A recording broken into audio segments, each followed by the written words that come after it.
નવાયડ ખાતે પ્રાણ પ્રતિષ્ઠા મહોત્સવમાં હાજરી અને વિકાસ કાર્યો અંગે ઉચ્ચ સ્તરીય બેઠક યોજાઈ। રાજ્યના ગૃહ રાજ્યમંત્રી હર્ષ સંઘવીએ વડોદરાની મુલાકાત લીધી હતી, જ્યાં તેમણે નવાયડ રેલવે કોલોની સ્થિત ડી કેબિન વિસ્તારમાં નવનિર્મિત મંદિરના મૂર્તિ પ્રાણ પ્રતિષ્ઠા મહોત્સવમાં વિશેષ હાજરી આપી હતી। આ ભવ્ય ધાર્મિક પ્રસંગે ભારત માતા ખાટુ શ્યામ અને સાવરિયા શેઠ ભગવાનની મૂર્તિઓની શાસ્ત્રોક્ત વિધિ અનુસાર પ્રાણ પ્રતિષ્ઠા કરવામાં આવી હતી। મંત્રીશ્રીએ ભવ્ય કળશ યાત્રામાં જોડાઈને શ્રદ્ધાળુઓનો ઉત્સાહ વધાર્યો હતો તથા ભગવાન શિવની પૂજા અર્ચના કરી ભારત માતાના ચરણોમાં વંદન કર્યા હતા। તેમણે સ્થાનિક રહીશો દ્વારા દર મહિને માત્ર ₹1 એકત્ર કરીને મંદિરનો જીર્ણોદ્ધાર કરવાના સામૂહિક પ્રયાસને સામાજિક એકતા અને સહકારનું શ્રેષ્ઠ ઉદાહરણ ગણાવ્યું હતું। ધાર્મિક કાર્યક્રમ ઉપરાંત ગૃહ રાજ્યમંત્રી વડોદરાના સર્વાંગી વિકાસ માટે તંત્ર સાથે એક ઉચ્ચ સ્તરીય સમીક્ષા બેઠક યોજી હતી। આ બેઠકમાં વડોદરાના સાંસદ, ધારાસભ્યો અને વહીવટીતંત્રના ઉચ્ચ અધિકારીઓ ઉપસ્થિત રહ્યા હતા। મંત્રીશ્રીએ લાંબા સમયથી પડતર પ્રશ્નોના ત્વરિત નિરાકરણ અને જનહિતના વિવિધ પ્રકલ્પોને વેગ આપવા અંગે ઊંડાણપૂર્વક ચર્ચા કરી હતી।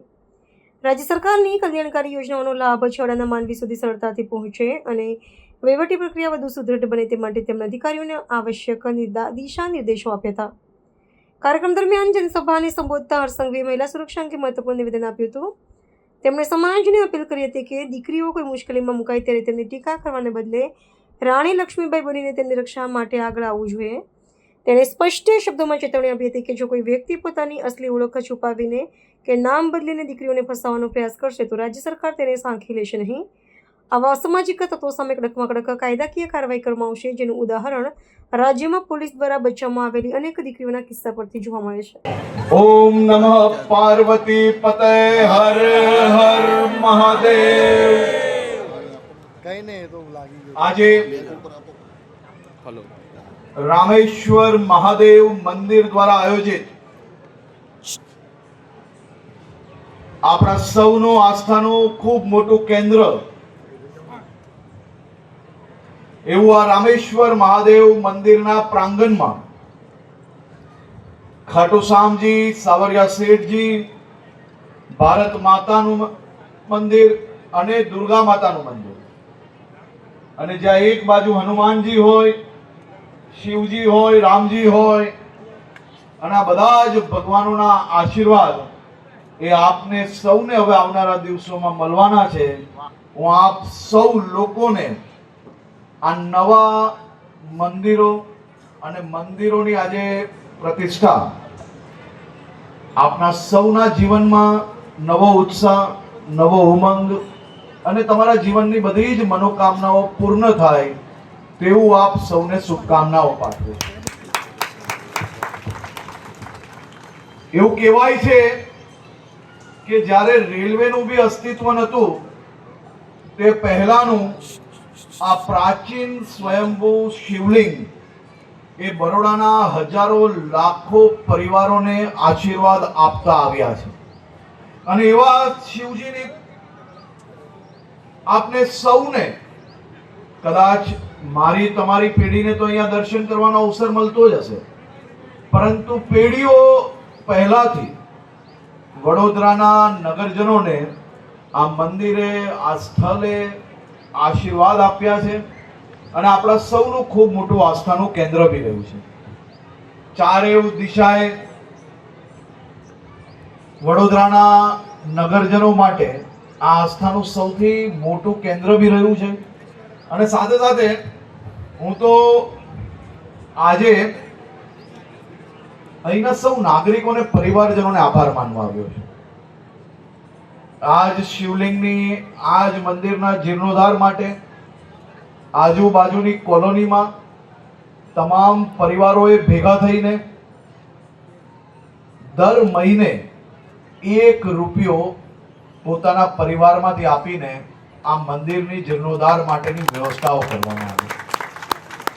કોઈ એક દાતા રૂપિયા આપે ને એનાથી હજારો લાખો ગણું વધારે મહત્વ આ દરેક પરિવારે દર મહિને પોતાના પરિવારમાંથી ₹1 જીર્ણોદ્ધાર માટે જે તે સમયે આપ્યો, આપણા માટે આ ખૂબ મોટી વિષય છે।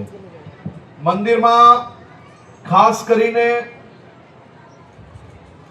આ વિસ્તારની એકતા જાળવવા માટેનું સૌથી મોટું કેન્દ્ર બનવા બદલ બી આ વિસ્તારના અને આ મંદિરના સૌ ટ્રસ્ટીઓને હું આજે અભિનંદન આપવા આવ્યો છું.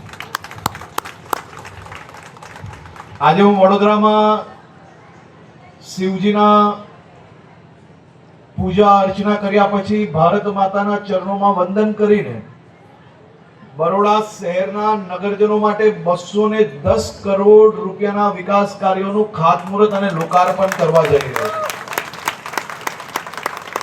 અને મને પાકો વિશ્વાસ છે ભારત માતાના ચરણોમાં વંદન કરીને જ્યારે આ શુભ કાર્ય માટે આગળ વધી રહ્યા છે તો આ તમામ પ્રકલ્પો થકી વડોદરાના નગરજનોને 100% એનો લાભ ઝડપથી આવનારા દિવસોમાં મળશે. ભારત માતા કી જય!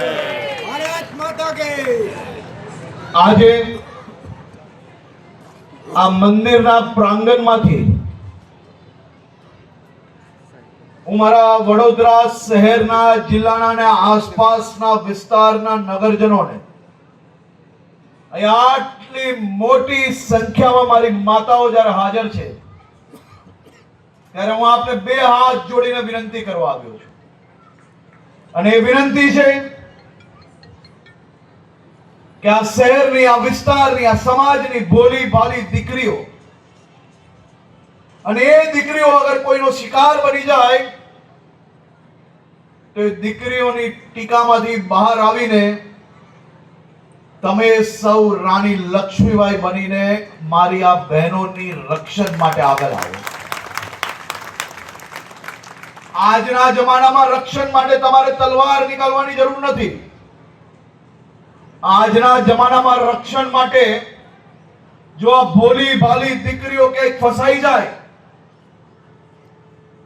તો એ દીકરીઓની તમે બધા જ બહેનો જ્યારે સોસાયટીમાં એક સાથે ઓટલાએ બેઠા હો ત્યારે ફલાણા પરિવારની અંદર આવી ઘટના બની ગઈ, એની દીકરી પર કોઈ કાબુ જ નતો, એ બેન તો ફરવામાં જ મસ્ત હતા, એવી વાતોની બદલે એ આપણી ભોલી ભાલી દીકરી ફસાઈ છે, એને જાણી જોઈને કોઈ ભૂલ નથી કરી, તે વિચારધારા જોડે આપણે સૌએ મજબૂતાઈથી આગળ વધવાનો સંકલ્પ લેવાનો છે.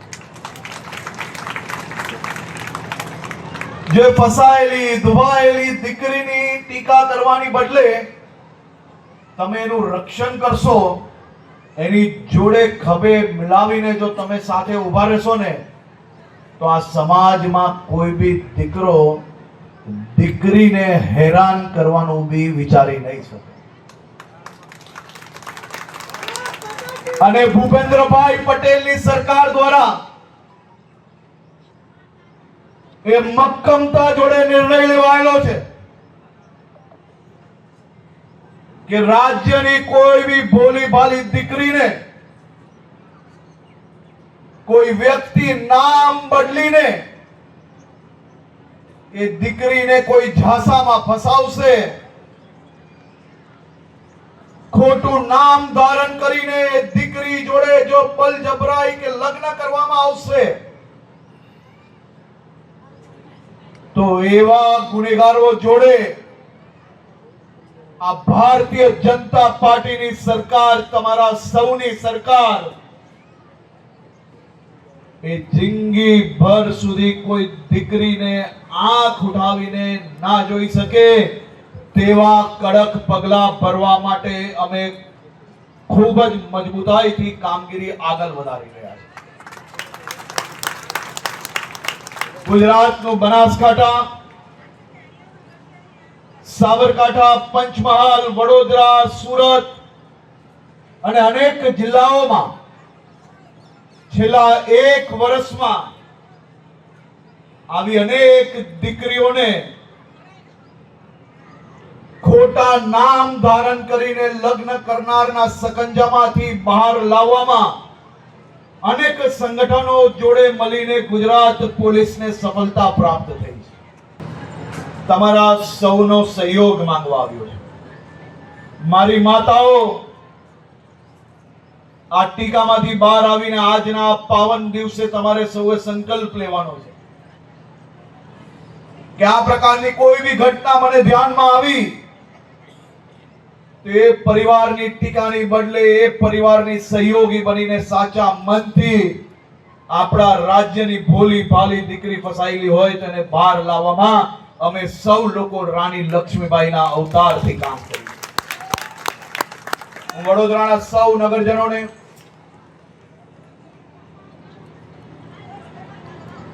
આ આધ્યાત્મિક આ પ્રાચીન સ્થળ પર આજે અનેક મંદિરો એક જ પ્રાંગણમાં આપને સૌને જ્યારે પ્રાપ્ત થઈ રહ્યા છે દર્શનાર્થે, તેની આપને શુભકામનાઓ આપું છું. અને સાથે સાથે અમારા શહેર પ્રમુખ જયપ્રકાશભાઈને હું કહેવા માંગુ છું કે આના ડેવલપમેન્ટ માટે કોઈ બી નવો પ્લાન લઈને આપ તરત પવિત્ર યાત્રા ધામમાં એક એપ્લિકેશન કરવા માટે હું આપને વિનંતી કરું છું. રાજ્ય સરકાર દ્વારા 25 લાખ સુધીની રકમનું જે કોઈ પ્લાન આપ લઈને આવશો એ પવિત્ર યાત્રા ધામમાંથી અહીંયા તાત્કાલિક મદદ કરવામાં આવશે.